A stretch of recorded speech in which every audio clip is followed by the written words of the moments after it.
خوش آمدید. جی تو آج تاریخ ہے 27 اگست جی اور ہمارے پاس جو مواد ہے مطلب ویکیپیڈیا، نیشنل ڈے کیلنڈر وغیرہ، ان سے آج کے دن کی ایک بڑی دلچسپ تصویر بنتی ہے. بالکل، کافی کچھ جڑا ہے اس تاریخ سے. تو آج ہم کوشش کریں گے کہ ان اہم واقعات، شخصیات اور کچھ یوں کہیں دلچسپ پہلوؤں پر بات کریں. ٹھیک ہے.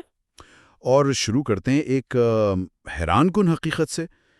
کیا آپ کو اندازہ ہے کہ تاریخ کی مختصر ترین جنگ وہ آج ہی کے دن ہوئی تھی؟ وہ اینگلو زنجیباری جنگ؟ جی ہاں، بالکل. 1896 کی. جی صرف کتنی دیر؟ 38 سے 45 منٹ شاید. جی کچھ ایسا ہی وقت تھا. صبح 9 بجے شروع ہوئی اور 9:45 تک تو فیصلہ ہو چکا تھا. کمال ہے ویسے. یہ واقعہ صرف وقت کی وجہ سے اہم نہیں ہے، یہ اصل میں دکھاتا ہے کہ اس وقت عالمی طاقتوں اور چھوٹی ریاستوں میں طاقت کا کتنا فرق تھا. اچھا. برطانیہ نے بس اپنی بات منوانی تھی اور زنجیبار خوب بیچارہ، اس کے پاس مقابلہ کرنے کی سکت ہی نہیں تھی. تو یہ نو آبادیاتی دور کی ایک طرح سے عکاسی ہے. صحیح.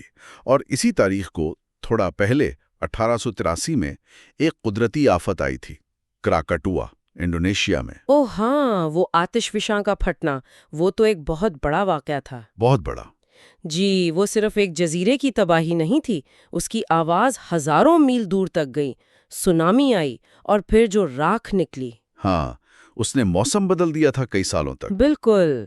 یہ ہمیں یاد دلاتا ہے کہ یہ قدرتی آفات کتنی طاقتور ہوتی ہیں اور کیسے تاریخ کا رخ بدل سکتی ہیں. ہاں، اور عالمی نقشے پر تبدیلی وہ بھی آج ہی کے دن ہوئی. 1991 میں مالدووا نے آزادی کا اعلان کیا. جی، سوویت یونین سے. یہ بھی ایک اہم موڑ تھا. اچھا، اب دیکھتے ہیں کہ آج کن اہم لوگوں کی سالگرہ ہے. فہرست تو کافی لمبی چوڑی ہے. 1770 میں German philosopher Hegel. Georg Wilhelm Friedrich Hegel. فلسفے میں تو ان کا بہت بڑا نام ہے. ان کا وہ جدلیات کا نظریہ، تھیسس، اینٹی تھیسس، سنتھسس، ہاں، میں نے پڑھا ہے. وہ آگے چل کر مارکسزم اور دوسری کئی سوچوں پر بہت اثر انداز ہوا. اچھا، اور پھر 1908 میں دو بڑی شخصیات، آسٹریلیا کے سر ڈان براڈمن. کرکٹ کے لیجنڈ، وہ 99.94 کی اوسط آج تک کوئی توڑ نہیں سکا. بالکل. اور اسی سال امریکہ کے صدر لنڈن بی جانسن. جی، جنہوں نے شہری حقوق کے قانون پاس کروائے تھے. صحیح. اور پاکستان سے 1974 میں محمد یوسف کی بھی آج سالگرہ ہے. سٹائلش بلے باز. ہاں، یہ فہرست واقعی بڑی متنوع ہے. فلسفہ، کھیل، سیاست، سبھی شعبوں کے بڑے نام ایک ہی تاریخ سے جڑے ہیں. جی. اچھا، دوسری طرف آج کچھ اہم لوگوں کی برسی بھی ہے. 1958 میں ارنسٹ لارنس، امریکی طبیعیات دان، نوبل انعام یافتہ. جی، سائیکلوٹرون کے موجد. اور 1963 میں عنایت اللہ خان المشرقی صاحب، وہ ایک کافی دلچسپ شخصیت تھے. ریاضی دان تو تھے ہی اعلیٰ پائے کے، لیکن زیادہ مشہور ہوئے اپنی خاکسار تحریک کی وجہ سے. ہاں، وہ تحریک تو کافی منظم تھی. جی، برطانوی ہندوستان میں مسلمانوں کی بہبود اور ایک طرح کی خود مختاری کے لیے بنائی گئی تھی. پھر 1965 میں لے کوربوزیا، مشہور ماہر تعمیرات. جدید فن تعمیر کے بانیوں میں سے ایک. 1975 میں ایتھوپیا کے آخری شہنشاہ ہائیلی سلاسی. جی، افریقی تاریخ میں ان کا کردار بہت اہم اور کسی حد تک متنازع بھی رہا. 1976 میں بھارت کے عظیم گلوکار مکیش.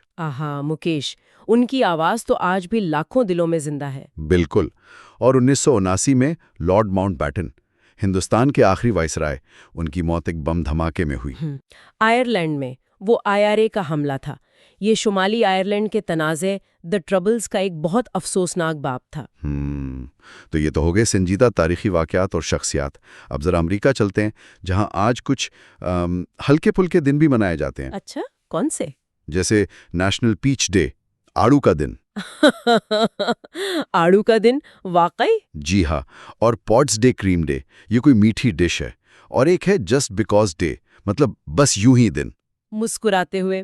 یہ تو بہت دلچسپ ہے کہ آج کل لوگ چھوٹی چھوٹی چیزوں، کھانوں یا بس ایسے ہی خوش ہونے کے لیے بھی دن مخصوص کر لیتے ہیں. ہاں، شاید یہ روزمرہ کی زندگی میں خوشی کے لمحات ڈھونڈنے کا ایک طریقہ ہے. بالکل. تو آج کی یہ ساری بات چیت، اس سے یہی لگتا ہے کہ 27 اگست کی تاریخ کتنی رنگا رنگ ہے. صحیح. ایک طرف وہ مختصر ترین جنگ، آتش فشاں، آزادی کا اعلان، بڑے بڑے ناموں کی پیدائش اور وفات۔ اور دوسری طرف آڑو کا دن۔ جی، اور دوسری طرف آڑو کا دن، یہ تعریف کی وسعت دکھاتا ہے۔ یہ واقعی سوچنے والی بات ہے کہ کسی بھی ایک دن دنیا میں کتنی مختلف کہانیاں چل رہی ہوتی ہیں، کچھ تاریخ بن جاتی ہیں، کچھ بس عام زندگی کا حصہ رہتی ہیں۔ کیا یہ سب مل کر ہی انسانی تجربے کی اصل تصویر بھی بناتے؟ صرف جنگیں اور معاہدے ہی نہیں، بلکہ وہ چھوٹے چھوٹے لمحے، کامیابیاں، دکھ اور شاید ایک آڑو سے لطف اندوز ہونا بھی۔